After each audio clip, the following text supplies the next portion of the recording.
Hi, I'm Lucas, and I'm here with Chris. Tell us a little bit about yourself.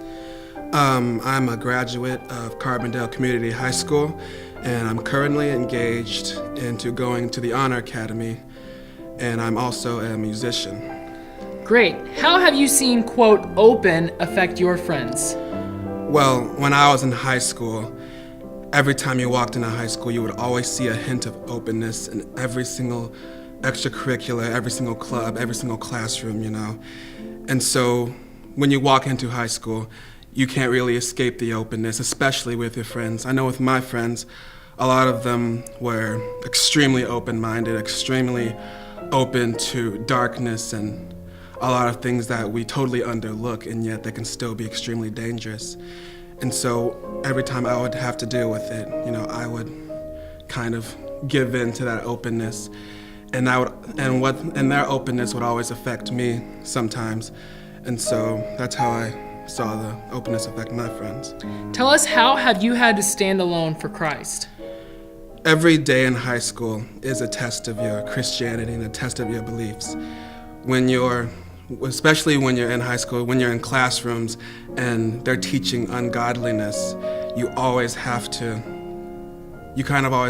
just be that one person who just won't take it. They'll just stand up for what they really believe. And sometimes it has to be verbal. You can't just walk out of the classroom when someone's talking about evolution. But however, if someone asks you your beliefs, you have to tell the truth.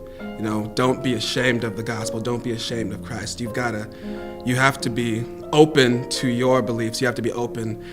You have to open your mouth. That's how you have to be open. And then at the same time, you have to be not open when you're dealing with non-Christian and non-godly beliefs. Good. So that leads into our next question. How would you encourage others who may be watching this to stand strong in their faith in today's culture?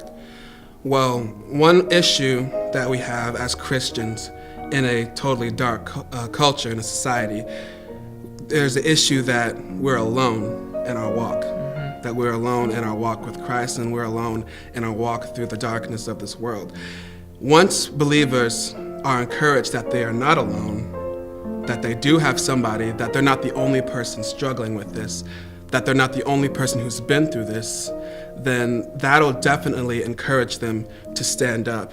Because once they have that feeling that they have somebody else, that they know that God is with them, that they know that Christ died so that we could, share the gospel, and so that we would have to suffer through this, so that we could experience what Jesus went through on that cross.